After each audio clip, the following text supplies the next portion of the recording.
Hello friends, welcome to Aryan ક્લાસીસમાં તમારા બધાનું હાર્દિક સ્વાગત છે. ચલો વિદ્યાર્થીઓ, આજે આપણે મનોરંજનના 3.1નો પ્રશ્ન નંબર 4નો દાખલા નંબર આજે આપણે 30 જોવાના છીએ, જેની તમે રાહ જોઈને બેઠા હશો. તો ચાલો આજે આપણે દાખલા નંબર 30 એની રૂપલક્ષી સાબિતી રચીને સિદ્ધ કરી દઈએ. ચાલો, જ્યારે પણ રૂપલક્ષી સાબિતી રચીને સિદ્ધ કરવાની હોય ત્યારે સૌથી પહેલાં શું કરવાનું? તો સૌથી પહેલાં તમારે અહીંયા ધ્યાન આપવાનું. આ જે વિધાન છે એને તમારે શું કરવાનું છે? ફલિત કરવાનું છે. કોની મદદથી? તો આ 1, 2, 3 અને 4 આ પીનો મતલબ થાય 4 આધાર વિધાનો છે, અને આ આધાર વિધાનોની મદદથી તમારે આ વિધાનને ફલિત કરવાનું છે, નિષ્પન્ન કરવાનું છે. હવે પહેલાં આ વિધાનને નિષ્પન્ન કરીએ એના પહેલાં થોડું અહીંયા ક્લિયર કરી લેવું કે અહીંયા સર્વોપદી કારક કોણ છે, અને જ્યારે આ વિધાનને નિષ્પન્ન કરવાનું થશે ત્યારે આપણે કયો નિયમ લગાડીશું. તો નિયમ કયો લાગે એની ખબર ક્યાંથી પડે? તો અહીંયા તમારે જોવાનું સર્વોપદી કારક વિકલ્પન હોય તો વિકલ્પનને લગતા નિયમ યાદ કરો, અને સર્વોપદી કારક તરીકે સમુચય XYZ જે પણ કારક હોય એ નિયમ તમારે વિચારવાનું. અહીંયા વિકલ્પન કારક છે તો વિકલ્પન કારક હોય એવા અનુમાનના 2 નિયમો છે, એક સીડીનો નિયમ છે અને એક એડનો નિયમ છે. ઓકે, હવે સીડીનો નિયમ અહીંયા લાગુ પડશે કે એડનો નિયમ લાગુ પડશે એની તમને ખબર કેવી રીતે પડશે? તો તમારે ચેક કરવાનું, વિકલ્પન પછી જે વિધાન આપેલું હોય, વિકલ્પન પછી બી વિધાન આપેલું હોય, જો બી વિધાન અહીંયા બી વિધાન હોય તો મોટા ભાગે સીડીનો નિયમ આવે. પણ જો અહીંયા વિકલ્પન પછી જે વિધાન હોય એ અહીંયા ક્યાંક ને ક્યાંક ના આપેલું હોય તો એડનો નિયમ. આ વિધાન આપેલું હોય તો સીડી, આ વિધાન ના આપેલું હોય તો એડનો નિયમ. ઓકે, હવે આ બી વિધાન છે, અહીંયા વિકલ્પન પછી બી વિધાન છે. જુઓ તો બી અહીંયા ક્યાંય છે તો આ રહ્યું આપણું બી વિધાન, મતલબ કે અહીંયા નિયમ કયો લાગુ પડશે? સીડીનો નિયમ લાગુ પડશે. આ થોડી નાની અમથી ટ્રીક છે, તમારે બંને નિયમોમાંથી સ્પેસિફાઈ કરવું હોય કે કયો નિયમ લાગુ પડે એના માટે. અહીંયા વિધાન હોય એ અહીંયા હોય તો સીડીનો નિયમ, અહીં વિધાન હોય એ અહીંયા ક્યાંય આધાર વિધાનમાં ના હોય તો મોટા ભાગે એડનો નિયમ આવે. ઓકે, ચાલો હવે આપણને ખબર પડી ગઈ કે કે વિકલ્પન બી નીચે નિષ્પન્ન થશે, પણ કયા નિયમના આધારે? તો કે સીડીના નિયમના આધારે. તો હું અહીંયા સીડીનું રૂપ લખી દઉં છું, પી શરતી ક્યુ, આર શરતી એસ, પી શરતી આર, તેથી ક્યુ વિકલ્પનને એસ. ઓકે, આ શું છે? સીડીનું રૂપ છે. ચાલો હવે આ બાજુ આપણે આ વિધાનને નિષ્પન્ન કરવાનું છે, તો આપણે આ આધાર વિધાનોની મદદ લઈશું. તો કે હા લઈશું 100%. હવે જોજો, અહીંયા પહેલા આધાર વિધાનમાં સર્વોપદી કારક તો કે સમુચય છે, અહીંયા શરતી છે, અહીંયા વિકલ્પન છે. ચલો, સમુચય કારક હોય એવો અનુમાનનો કયો નિયમ છે? તો કે સિમ્પનો નિયમ. હું અહીંયા લખું છું, નીચે અહીંયા લખું છું સિમ્પનો નિયમ. સિમ્પનું રૂપ શું થાય? તો કે પી સમુચય ક્યુ, તેથી પી, તેથી ક્યુ. પીની જરૂર હોય પીને નિષ્પન્ન કરો, ક્યુની જરૂર હોય ક્યુને નિષ્પન્ન કરો. આ સિમ્પનો નિયમ અહીંયા મેં લખ્યો છે. પછી સર્વોપદી કારક તરીકે કોણ છે? તો કે શરતી છે. શરતી આવતા હોય એવા અનુમાનના નિયમ કેટલા છે? તો કે MP. હું MP એટલા માટે લખું છું કારણ કે અહીંયા આપણું વિધાન નિષેધમાં નથી, એટલા માટે. તો કે પી શરતી ક્યુ, પી તેથી ને ક્યુ. ચલો આટલું થઈ ગયું. હવે અહીંયા છે વિકલ્પન. તો વિકલ્પન કારક હોય એવો અનુમાનનો કયો નિયમ? તો કે ડીએસનો નિયમ. તો લખી દો ડીએસનું રૂપ, પી વિકલ્પન ક્યુ, નિષેધ પી તેથી ક્યુ. ઓકે, આટલું થઈ ગયું. તો કે હા, હવે આપણે આ 3નો ઉપયોગ કરી અને આપણે આ વિધાનને નિષ્પન્ન કરીશું. ચાલો શરૂઆત કરી દઈએ છીએ. ચલો 5મા નંબરે આવો. સૌથી પહેલાં અહીંયા થોડું ધ્યાન આપજો. તો મારે સૌથી પહેલાં જે શરતી કેને નિષ્પન્ન કરવું છે? તો કે કેમ, એ પછી હું સમજાવીશ તમને આગળ. ચલો, સિમ્પના નિયમ પ્રમાણે, એના રૂપ પ્રમાણે પી વિધાન એટલે આ પી વિધાન, ક્યુ વિધાન, સમુચય એટલે આ સમુચય, ક્યુ વિધાન એટલે આપણું આર વિધાન. મારે હાલ જરૂર છે જે શરતી કેની. કેમ?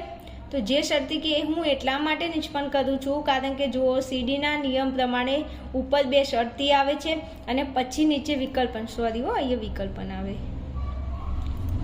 ઉપર બંને શરતી વિધાનો આવશે, નીચે બંને વિકલ્પન આવશે. મતલબ આપણે આ વિધાન લાવવું હોય તો ઉપર 2 શરતીવાળા વિધાન હોવા જોઈએ. તો શરતીવાળા વિધાનો અહીંયા કયા છે? તો એક તો જે શરતી કે છે અને એ શરતી બી છે. તો કંઈ પણ કરી અને તમારે શું લાવવું પડે? તો કે શરતીવાળા 2 વિધાનો ઉપર હોય તો નીચે 2, એક વિકલ્પન, બીજું વિકલ્પનવાળું વિધાન તમે નીચે નિષ્પન્ન કરી શકો. તો સૌથી પહેલાં હું જે શરતી કે વિધાનને નિષ્પન્ન કરીશ, કેમ કે સિમ્પનો નિયમ આપણી જોડે છે. તો પી સમુચય ક્યુ, તેથી પી. મારે શરતીની જરૂર છે કેમ કે સીડીના નિયમમાં શરતી આવે છે. જો છે કે હા છે.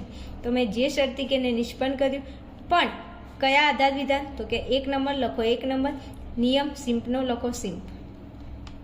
ચલો આટલું થઈ ગયું. હા ચલો આગળ જઈએ, 6થા નંબરે આવો. હવે થોડું ધ્યાન આપજો. અહીંયા છે નિષેધ પી છે કે નહીં? તો કે હા છે ને નિષેધ પી. તો નિષેધ પી છે તો ઉપર તમે ધ્યાન આપો તો પી કઈ જગ્યાએ તમને જોવા મળે છે? તો જો પી અહીંયા પણ છે અને પી અહીંયા પણ છે. તો મતલબ તમે આ બંને નિયમો, મતલબ શરતીવાળો નિયમ પણ લગાડી શકો અને વિકલ્પન એટલે ડીએસનો નિયમ લગાડીને આ બંને વિધાનને તમે નિષ્પન્ન કરી શકો. તે કેવી રીતે કરશો હું સમજાવું છું. ચલો થોડું ધ્યાન આપજો.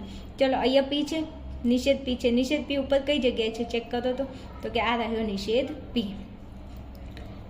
તો હું અહીંયા ક્યાં ગયો? એમપીનો આ રહ્યો એમપીનો નિયમ.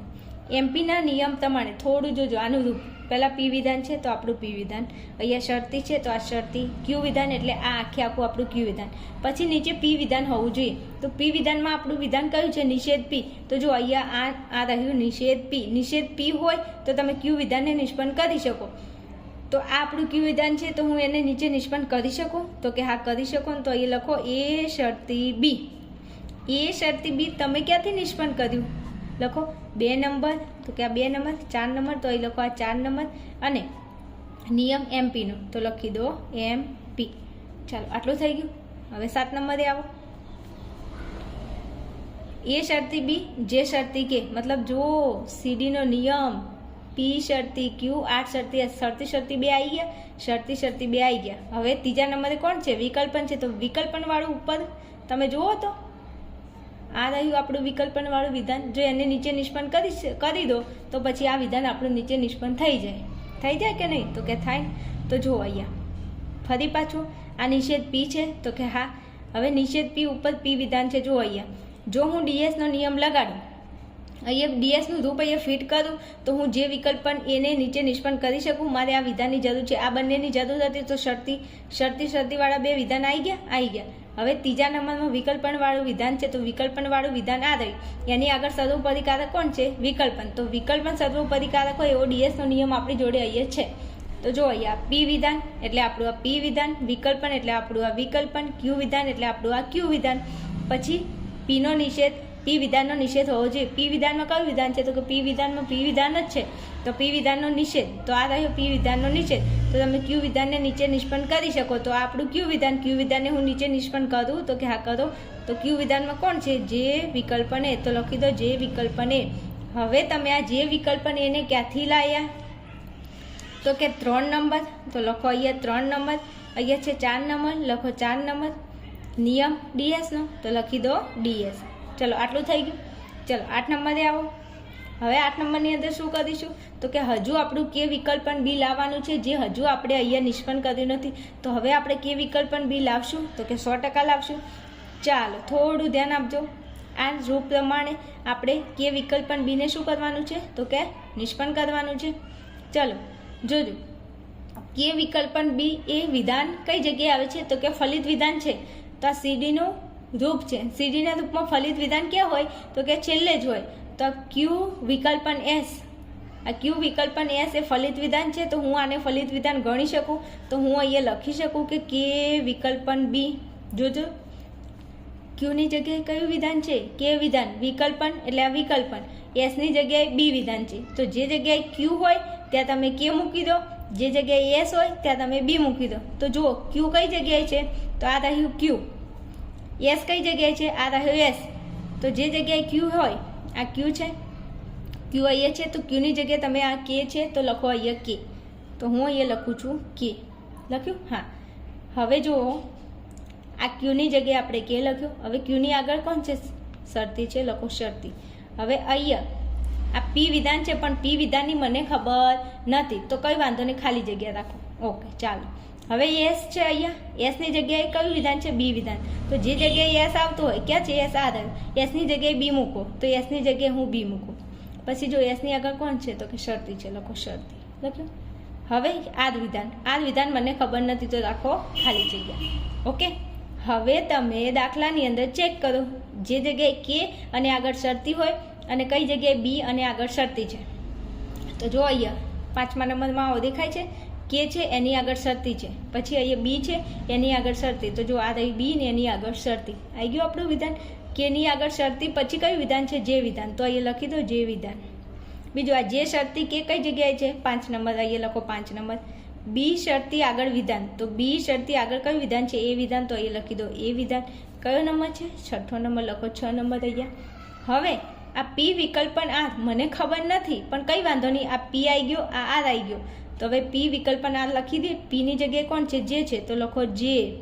પછી વિકલ્પન, લખો વિકલ્પન. આરની જગ્યાએ કોણ છે? તો આરની જગ્યાએ એ છે, તો અહીંયા આર છે, આરની જગ્યાએ લખી દો એ. હવે જે વિકલ્પન એ કઈ જગ્યાએ છે? આ રહી જો જે વિકલ્પન એ કયા નંબર છે? 7મા નંબરે. ઓકે, તો જો જે શરતી કે, એ શરતી બી, જે વિકલ્પન એ, તેથી કે વિકલ્પન બી. નિયમ સીડીનો લખી દો 5, 6, 7 સીડી. તો હું અહીંયા કયું વિધાન નિષ્પન્ન કરી શકું? તો કે વિકલ્પન બી વિધાન. હવે કે વિકલ્પન બીને તમે સીડીના નિયમ પ્રમાણે નિષ્પન્ન તો કર્યું, પણ કયા આધાર વિધાન? તો કે 5 નંબર, 6 નંબર અને 7 નંબર નિયમ સીડીનો.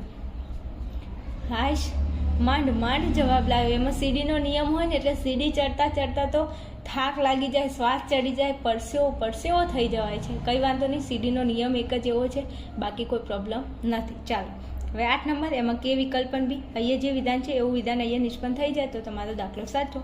નહીં તો હું એવું નથી કહેતી કે તમારો દાખલો ખોટો છે, થોડી પ્રેક્ટિસ વધારી દો એટલે સેટ થઈ જશે. ઓકે, હવે દાખલો 1-2 વાર ગણો અને પરીક્ષામાં આનો દાખલો પૂછાય શું ના આવડે? એના માટે તમારે આવી મહેનત થોડી કરવી પડે. ઓકે, ચાલો હવે આગળ. હજુ આપણા 10 દાખલા બાકી છે. ટાઈમ રહેશે, ટાઈમ મળશે એ પ્રમાણે આપણે 10 દાખલાને અપલોડ કરવાની 100% કોશિશ કરીશું. બીજું ચેપ્ટર 4 પણ નાખું છું, એટલે જોતા રહેજો વિડીયોને. તમારી પહેલી પરીક્ષા આવે ત્યાં સુધી હું તમારા માટે પેપર સોલ્યુશન લાવવાની કોશિશ કરું છું. ટાઈમ રહેશે એ પ્રમાણે આપણે મેનેજ કરીશું. ઓકે, ચાલો મળીશું આપણે આગળના વિડીયોમાં. ત્યાં સુધી તમે જોતા રહેજો આર્યન ક્લાસીસ અને ચેનલને સબસ્ક્રાઇબ કરીને જજો. તમારા મિત્રોને પણ કહેજો કે ચેનલને સબસ્ક્રાઈબ કરી લે. ઓકે.